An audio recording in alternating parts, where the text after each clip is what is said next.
I don't have the hard data on this, but I would say I probably make $400,000 a year off social media. I probably make chatbots probably makes me $50,000 a year, and the rest of the 17 million I make off email marketing.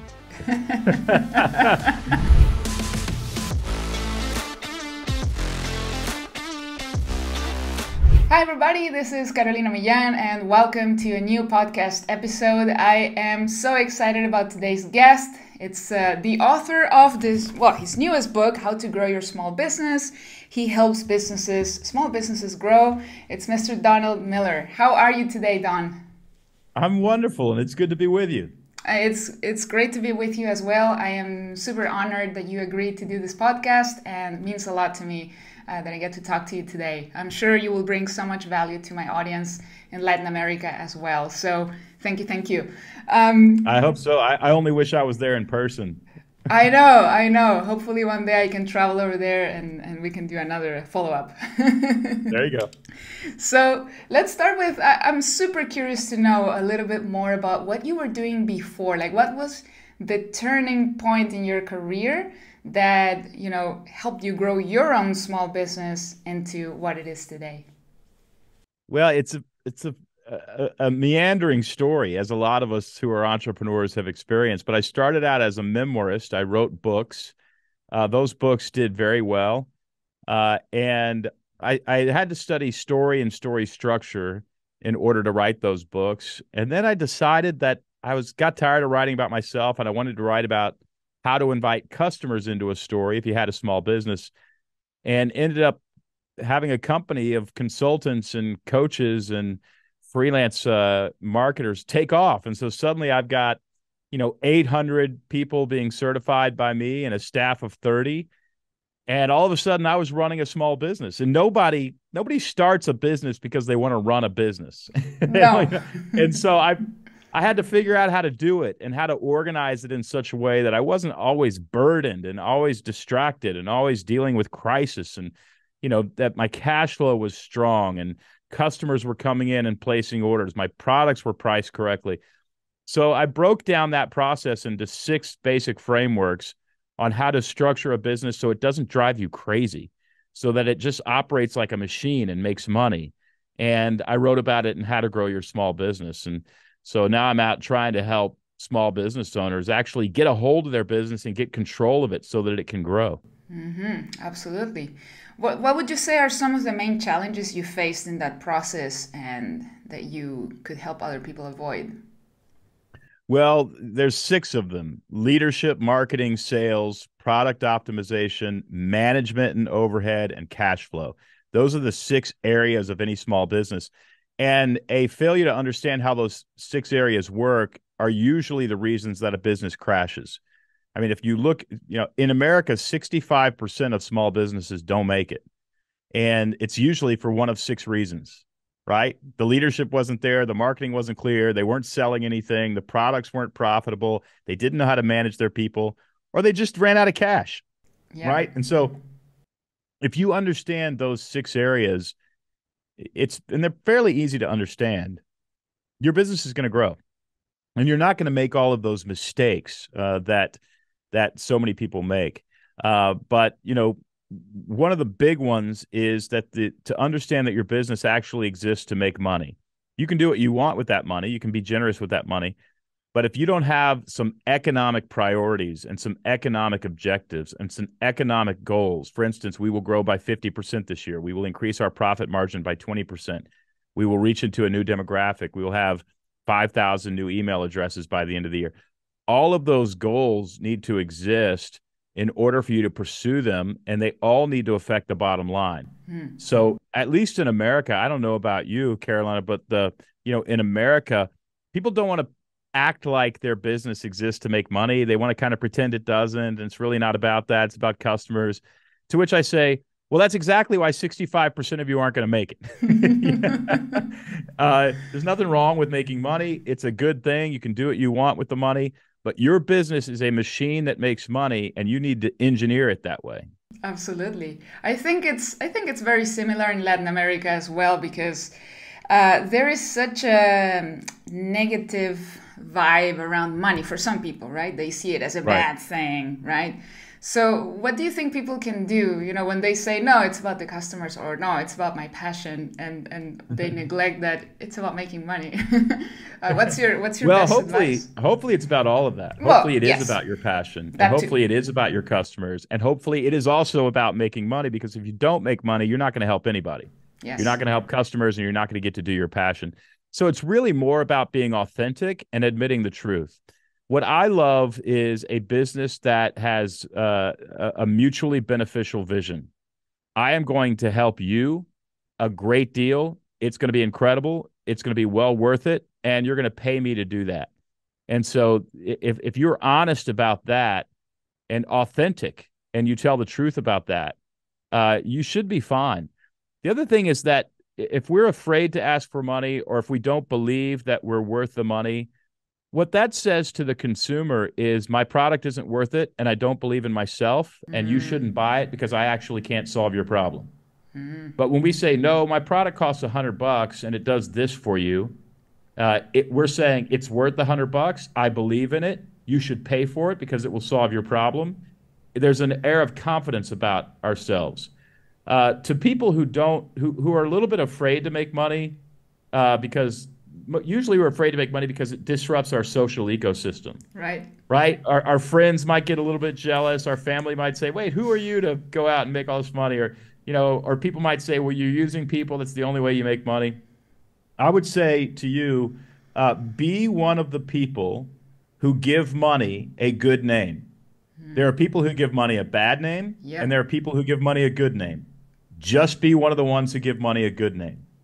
Be generous, live within your means, don't show off your wealth, that sort of stuff, but have a solid foundation for you and your family and never apologize for that. Can you tell us a little more as well about I also love the analogy of the airplane. Like, Yeah. yeah, which one of the parts of the airplane represents each one of the six steps, Yeah. and why?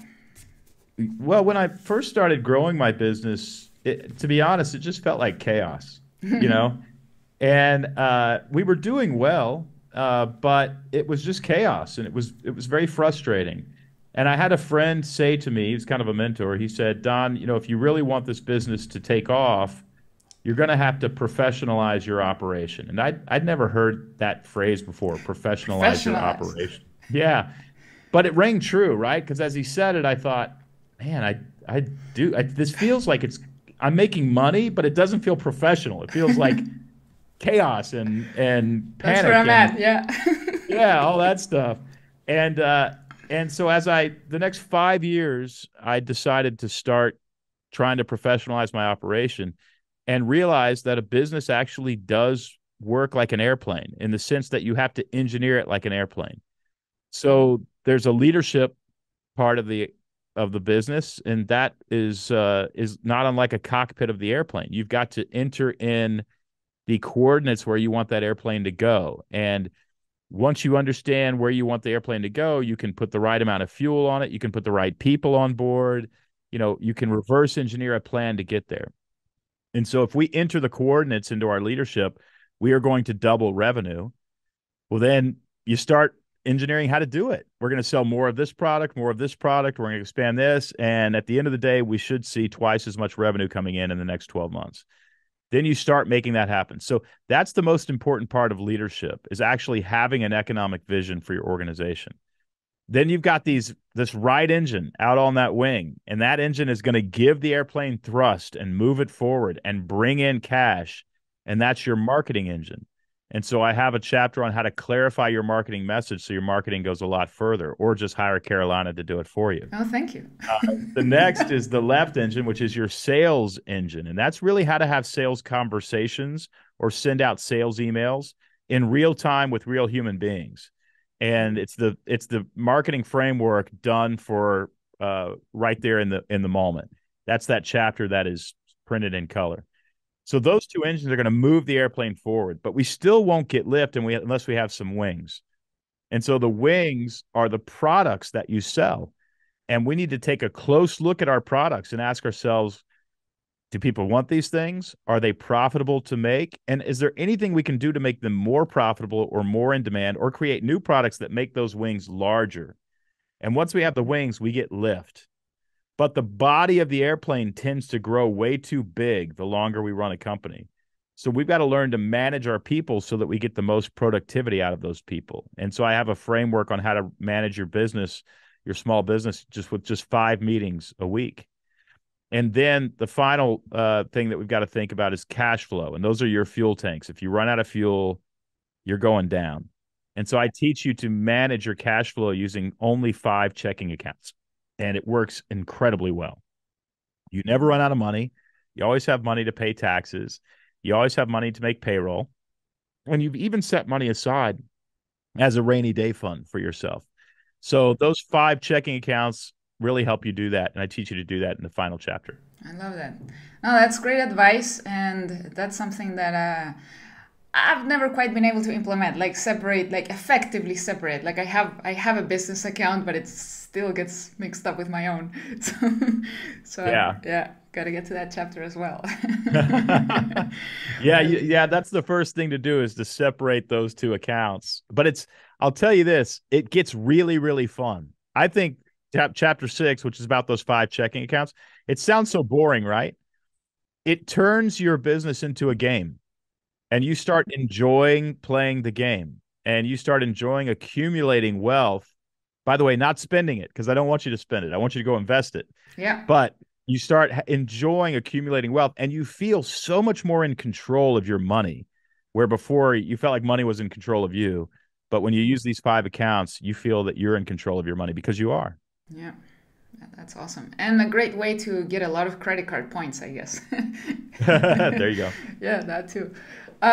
So I know you talk a lot about email marketing and you use it a lot. I love email marketing. So what would you say to the people who are saying that, no, email marketing is dead and the open rates are so bad and we should be only using chatbots and social media and WhatsApp and whatever. What's your take on email marketing today? How is it working for you still and for businesses that you work with? Yeah, I would say, just hard numbers. Now, this is anecdotal. I don't have the hard data on this, but I would say I probably make $400,000 a year off social media. I probably make, chatbots probably makes me $50,000 a year. And the rest of the 17 million I make off email marketing. So, in fact, chatbots and social media, they only help support my email marketing. The whole plan is email marketing. And the more people that do email marketing and the less people that open emails, the more effective it becomes, because fewer people are going to give you their email address because everybody's tired of it. But if one person gives you that email address, that is a hot, qualified lead. And so the less people who give you their email address, the more qualified that lead is. And what are we all looking for? We're looking for somebody who desperately needs our product. So, I'm an email marketer until I die. It's just never stopped working for me. It's the absolute most effective way to build a business. Yeah, no, I agree with you. And, I ask people, how many emails do you get a day? They're like, well, a lot. Why do you think that is? Because it works. That's why you're getting so many emails. And a lot of us don't unsubscribe from them. Even if we delete them, we don't unsubscribe from that email list. And what we don't realize is all those emails that you're deleting without reading is the name of that company flashing into your eyes on your phone, and brand awareness stays strong even if they don't open the email. That's now true. if I don't get that email from them, I just bought something the other day. I bought a t-shirt from a company that's probably sent me 500 emails, right? And I've deleted 499 of them. And then I thought, you know what? My t-shirts are getting kind of ratty. I need a t-shirt. And I finally clicked on it. If they would have stopped emailing me, I would have bought a t-shirt somewhere else. Wow. It's funny because it makes me think of, old-fashioned flyers. When somebody gives you a flyer on the street, you're like, and you throw it away. It's still flashed in front of your eyes. You still looked at it. You still looked at it. Yeah, before you threw it away. Yeah, so it's the same thing. And are you writing a book? It's been on my mind for way too long. And in fact, that was probably my next question, your advice for people who want to write a book. And in my personal case, it always feels like such an overwhelming thing to do. I actually started a book like 5 years ago, and it probably doesn't make sense anymore, so I would have to rewrite the whole thing. Yeah. So, yeah, what's your process for writing books? And also, what do you recommend for somebody who is writing their first book and they feel overwhelmed by the amount of work? Yeah. Well, I've got some advice on that. It took me a long time to figure it out. I mean, I've been doing this for 20 plus You years. have. But I think the key to writing a book, there's two parts to it. One is the actual logistical writing of the book. I mean, physically, what do you do? The other is how do you organize your thoughts? So the first thing that you want to do if you want to write a book is you want to pick probably 2 to 3 hours a day on a routine. So mine happens to be in the morning, from about 7:45 a.m. to 11 a.m., 10:30 or 11. I'm at the exact same table at the exact same coffee shop, drinking the exact same coffee and eating the exact same breakfast. I show up, I try to be there every day. I probably average 3 days a week because I'm traveling or something else is happening. So you don't do it from Uh, home. You go to a I place. physically go to a place Mm, okay. to do it, and that has worked. I think I've written 2 books at that location, but I've always done it that way. It really was when all I did was write and I didn't have a company. I had all day to get the work done, and I found that to be horrible. It was so much harder to have freedom. But when I have to run a company and be a dad and be a good husband, I don't have time. And so that 2.5 hours that I've given myself becomes extremely important Yeah. because if I don't get this done in the next 2.5 hours, I'm not getting it done later in the day. I've Mm. got too much other stuff. So the busier you are, the better advantage you have at being disciplined. So job number one, if you want to write a book, is to create that habit. These days, probably 30 minutes after I wake up, I start itching to leave and itching to get to that table and itching to write. I want to do it. There's no discipline involved. It has become a habit. Mm. Now, really, what's going to make that habit a negative habit and it's going to make it very, very hard to establish that habit is if when you get to that place, wherever it is, it could be in your house, could be at a coffee shop, if you have a negative experience, if you sit and look at a blank cursor and you can't get anything done, or you write 3 pages and they're horrible, and you think, why do I even do this? So it's like becoming a runner. The first 3 months are not going to be enjoyable. Mm. But the way you do it is you say, today I'm going to run 50 yards and that's it. And tomorrow I'm going to run 51. And the day after that, I'm going to run 52. Mm. And before you know it, you're running 3 miles a day, but you have to slowly get there. And so I would say your job is to sit there for 2.5 hours, even if you're just looking at the internet or watching YouTube videos, but you are going to write one good sentence. And that's it. In 2.5 hours, you're going to write one good sentence if you're just starting out.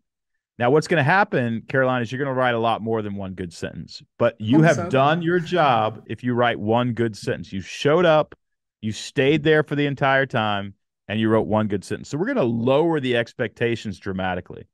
And what that does is it saves you from saying, this is overwhelming, I can't do it. You can write one good sentence. Everybody can write one good sentence. And if you do that about, I don't know, 6,000 times, you got a book.